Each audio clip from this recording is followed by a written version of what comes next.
첫 번째 달려보죠. 손님한테 맞아본 적 있어? 자, 충격적인 폭행 사건 제보 영상으로 만나보시죠. 자, 택시 조수석에 한 남성이 탑승합니다. 자, 잘 가나 싶었는데 갑자기 택시기사의 귀를 잡아 비틀면서 얼굴을 퍽퍽 계속 가격을 합니다. 아, 잠시 멈추는가 싶었는데 이번엔 머리채를 잡아뜯고 또다시 퍽퍽 폭행합니다. 자, 아예 이제는 뭐 운전석으로 넘어갈 듯이 저렇게 일어서서 폭행을 합니다. 자, 겨우겨우 차를 멈춘 택시기사가 서둘러 막 내리려고 하죠. 자, 그러니까 호흡을 가다듬으면서 조수석에서 쉬고 있는 저 가해자. 자, 피해자인 기사님이 피를 철철 흘리고 있는 사진을 봤는데 너무너무 참혹했습니다. 네, 이 택시기사는 경북 포항 북구에서 남성 승객을 태웠습니다. 이 탑승 직후부터 반말로 말해서 느낌이 이상하다고 했는데요. 이 목적지에 다다르자 남성이 손님에게 맞아본 적 있냐고 묻더니 점점 공격적인 태도를 보였다고 합니다.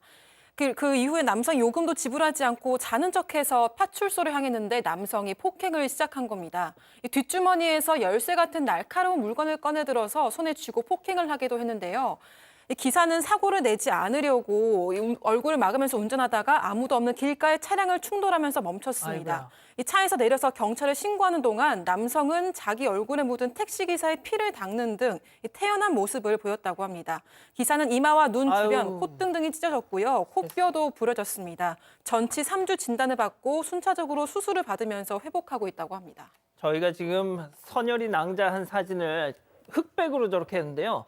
자, 가해자란 인간, 손님, 정신 차리고 사과했을까요? 그랬다면 저희가 전해드리지 않죠. 보시죠. 그 아버지는 좀 어떠세요? 아, 무슨 엉망이죠, 아버지는 지금. 그 나도 어제 뭐 술도 한잔 먹고 뭐 하여튼 나도 정확하게 기억은 안 나는데 아, 술 드셨어요? 술을 내가 과하게 좀 먹었는데요. 무슨 생각으로 그러셨냐고요? 아니 그래 내가 아무 이상 아무 그것도 없이 일방적으로 내가 그래 그 할 사람은 뭐 내가 변명을 하는 게 아니고 아, 뭐, 그래, 항상 술은 보이는 사람이 있고 안 보이는 사람 어디 있습니까, 선생님? 맞죠? 아니 블랙박스를 보니까 내가 일방적으로 그래 하더라고요. 예. 자, 박 변호사님, 예. 이 아드님이 와 정말 꾹꾹 눌러서 얘기하는 게 착하세요. 느껴지지 않습니까? 착하시고 어. 어쩔 수 없이 저렇게 지금 답변하고 질문하는 것 같은데 쌍방폭행을 주장하는 것 같아요. 손가락 나도 다쳤다라고 하는데 그 때리다가 다친 거지 그 맞아서 다치겠습니까? 일방폭행이 맞는 것 같고요. 술에 취해 기억은 나지 않지만 내가 아무런 이유 없이 때리는 그런 사람 아니다 이런 주장을 하고 있고 택시기사가 목적지 잘못 찾아가니까 그래서 폭행을 했다라고 하면서 지금 나온 것처럼 제대로 사과를 하지 않는 그런 모습입니다. 이제 문제는 이거는 운행자, 그 승객이 운행자 폭행죄, 상해죄가 되기 때문에 가중처벌이 됩니다. 그리고 그 이후에도 반성하지 않는 모습이거든요. 저는 좀 엄중하게 좀 처벌을 좀 해야 될 것 같고요. 그러니까요. 그 외에도 손해배상을 좀 늘려야 될 것 같아요. 다친 것도 다친 거고 뭐 운전 못하는 건 못한 거지만 위자료도 좀 강하게 좀 청구를 해도 그것을 받아들일 수 있도록 해야 되지 않을까 생각이 좀 듭니다. 그러니까 말이죠. 좋습니다. 다음 이어가죠. 육수 더 안 줬다고 난장판입니다. 자, 우동집에서 벌어진 충격적인 장면 제보 영상 만나보시죠. 자, 직원이 손님에게 우동 2그릇을 전달합니다. 아우, 내가 아까 국물 좀 더 달라고 했는데. 자, 그러자 직원이 국물을 저렇게 들고 와서 더 부어주고 가죠. 자, 사장님이 잠시 자리를 비우자 직원에게 다가가 따지기 시작합니다. 야, 너 아까 왜 국물 육수 미리 안 주고 나중에 줬어? 막 그러더니 자, 지금 따져요. 자, 그런데 의자에 그냥 털썩 앉아서 자, 그러니까 그 동행했던 남자가 아이 그냥 가자니까 하니까 여자 자, 아이 먹지도 못했는데 환불 받아야지 막 그러면서 이제 막 싸우다 말고 갑자기 그냥 식사를 하시네. 우동을 후루룩 짭짭 자 드시더니 갑자기 단무지를 팍 아우 예. 자, 면도 팍 아, 예. 자, 그런데 소주병을 그대로 콸콸콸콸콸콸콸콸 테이블 위에다 저렇게 하죠. 심지어 그릇까지 밀어서 그냥 내용물을 다 쏟아냅니다. 자, 치우러 와야죠, 직원. 그러니까 또 이제 직원을 막 밀어 또. 하하. 아니, 국물 좀 갖다 준 게 저렇게 난동을 피울 일입니까? 왜 저러고 살아? 네, 지난 6월 5일 저녁 10시쯤 경기 시흥시의 우동 전문점에서 발생한 사건입니다. 손님들은 우동 2그릇과 술을 주문하면서 한 그릇은 육수를 많이 달라고 요청했고 제보자는 2그릇 모두 정량보다 국물을 더 많이 담아줬다고 합니다. 그런데 남성이 한 그릇은 더 많이 달라고 했다고 말했고요. 제보자가 술을 같이 드시고 있으니까 이따가 육수를 데워서 더 드리겠다고 했습니다. 하지만 남성의 요청으로 아르바이트생이 육수를 갖다 주고 제보자가 잠깐 자리를 비웠는데 기분이 나빠진 건지 두 사람은 아르바이트생에게 왜 처음부터 육수를 더 주지 않았냐면서 따지기 시작했습니다. 남성이 식사하지 않고 그냥 가려고 하니까 여성은 먹지 못했으니 못 간다. 환불해달라고 억지를 부렸고요. 급기야 테이블 위에 우동과 술, 양념통을 엎어버렸습니다. 아이고. 아르바이트생이 테이블을 치우러 가다가 여성과 어깨가 스치니까 여성이 아르바이트생의 상체를 강하게 밀치기도 했습니다. 남성은 무슨 수를 써서라도 여기서 장사 못하게 할 거다라고 말했고요. 여성도 리뷰 제대로 남기겠다 이렇게 말하고 그냥 가버렸습니다. 자, 은배 팀장님, 만약 팀장님이 저 우동집 사장님이다. 그럼 어떻게 하셨겠어요? 저거는 저 힘을 할 수는 없고 법대로 해야 되는데, 그러니까 제보자가 저 두 남녀에 대해서 폭행죄, 그 아르바이트생을 밀친 거에 대해서, 그리고 이제 재물손괴죄, 그 무슨 말이냐면은 그 우동을 쏟고 양념통 버리고 술 버린 것에 대해서, 그리고 업무방해적으로 지금 신고를 했습니다. 업무방해를 알다시피 그 소란스럽게 했기 때문에 영업을 방해한 거기 때문에. 그런데 아직 담당 형사는 배정이 안 된 것 같아요. 배정되면은 이제 수사할 건데, 이게 말을 합니다. 당시에 두 사람이 술에 취해서 한 것 같지는 않고 맨정신으로 저렇게 했다. 아하. 그래서 이 방송을 보게 되면은 자기들이 화풀이한 것에 대해서 잡혔다는 걸 알고 깨달았으면 좋겠다고 했는데, 이 방송을 두 분이 봤다고 한다면 그 식당에 찾아가서 잘못을 사정하고 또 변상을 해주고 이렇게 하면 될 것 같습니다. 그러니까요. 자, 다음 또 이어갑니다. 자, 교감 때린 이유 있을 거다. 자, 3학년 초딩이 교감 뺨을 때리고 침 뱉고 욕하고 했던 사건 저희가 전해드렸죠. 자, 박 변호사님, 드디어 아이의 엄마가 등판했습니다. 자, 언론과 인터뷰를 했고요. 지금 때린 거는 인정을 합니다. 뭐 다 나오니까. 그래서 아이의 행동에 대해서 또 자신의 행동에 대해서 사과를 하긴 하지만 혹시나 학교에서 뭔가 편견이나 차별한 게 있는 게 아닌가, 그게 원인이 된 게 아닌가 주장을 하고 있는 아, 그런 우리 애가 잘못한 게 아니라. 맞습니다. 아이가 어른을 이렇게 막 폭행, 무차별로 막 계속 연속적으로 폭행했던 모습들이, 뺨 때린 모습이 보였죠. 그렇지만 요거는 좀 진위를 가려할 가능성도 있다고 하면서 아이가 일방적으로 때렸다, 이거는 좀 받아들이기 어렵다, 이런 상황입니다. 아, 그럼 교감 선생님도 때렸다는 건가요? 네, 지금 그런 상황이거든요. 출석 정지 10일 통보했고요. 이 교육청에서는 부모가 제대로 하지 않는다고 해서 부모도 이 방임죄로, 아동학대죄로 고발 조치를 했습니다. 아, 예. 자, 알겠습니다. 자, 다음 또 이어가죠. 아, 심수봉의 그때 그 사람. 자, 우선 노래부터 들어보시죠.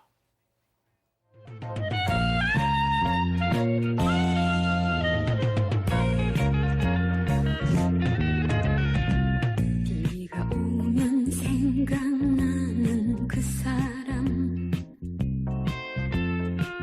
언제나 말이 없던 그 사람,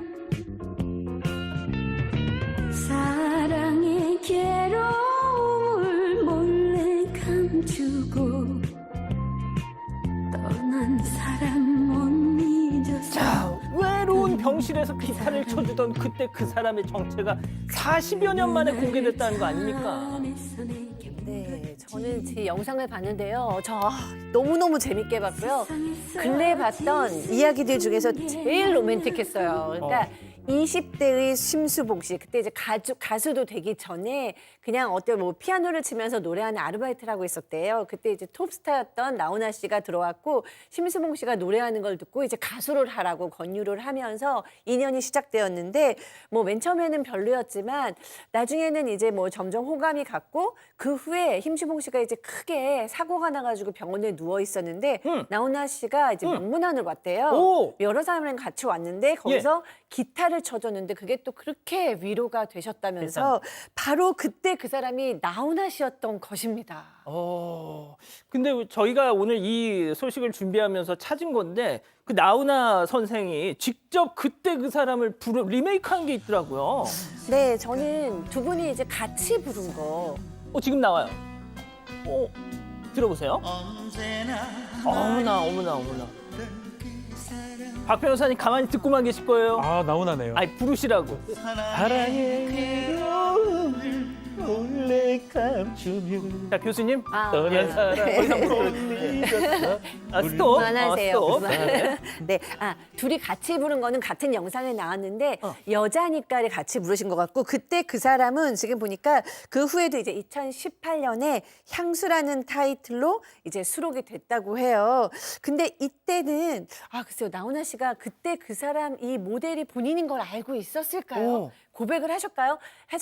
그러니까 8년이나 짝사랑하셨다고 세상에. 하는데 어쩜 심지어 나훈아 씨가 그 군대에서 너무 위험한 그 작전에 투입된다는 소식을 듣고 그때 기도를 하셨대요. 차라리 내가 죽는 게 낫다. 어머나 어쩜 좋아. 이 정도로 그렇게 짝사랑하셨는데 뭐 그렇게 자상하고 그러니까 가수를 만들어주신 분이라고 하더라고요. 심수봉 씨를 가수를 만드신 분이 나훈아 씨나 다름이 없다라고 하셨는데 어쨌든 너무 로맨틱하고 50년이 흐른 지금에도 이 스토리가 정말 빛을 발합니다.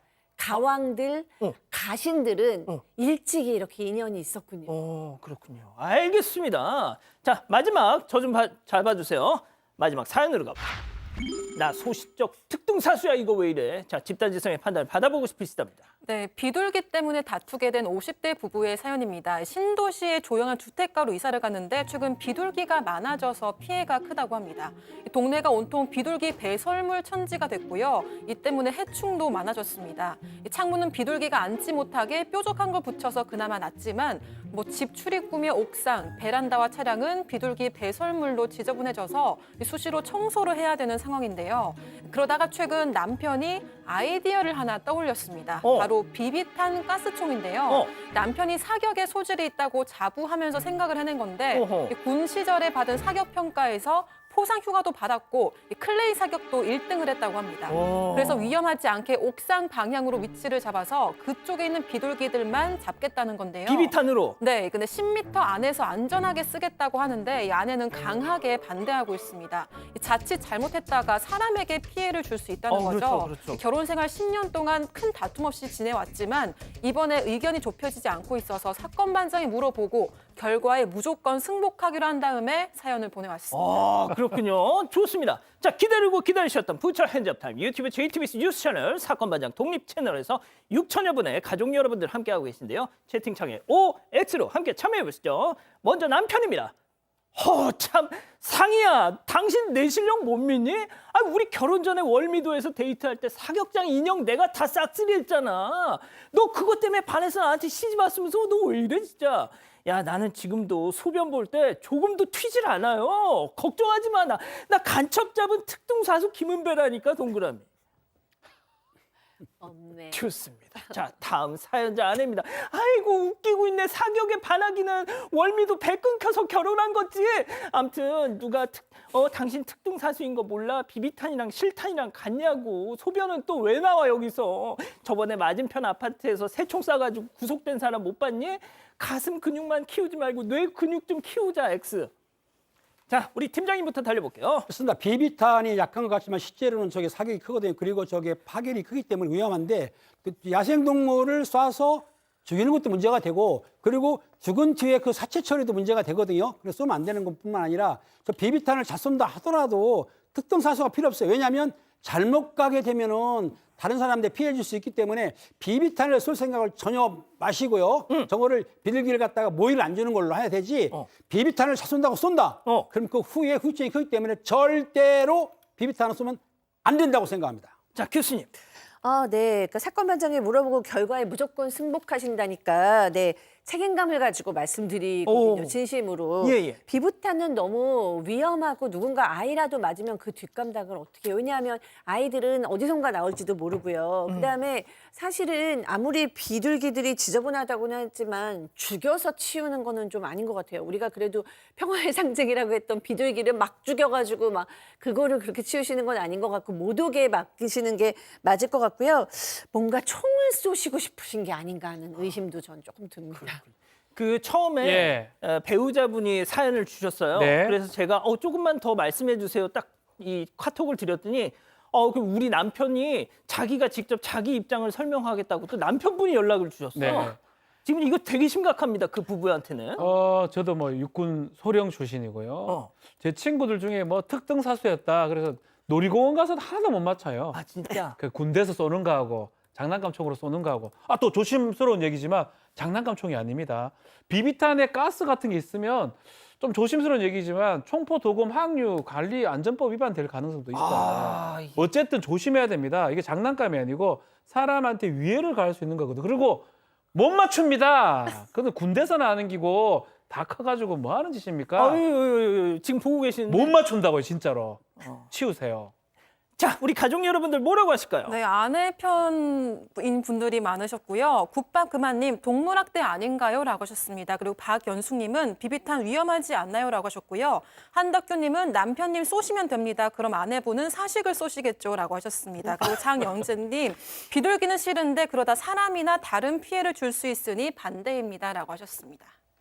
박 변호사님 사식을 쏘시겠다는 건 아마 이렇게 법적으로 예, 그거는 좀 그런 의미가 예. 지금 범죄가 될 수가 있습니다. 그리고 못 맞춰요. 포기하세요. 알겠습니다.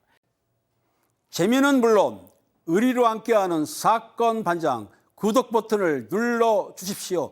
의리!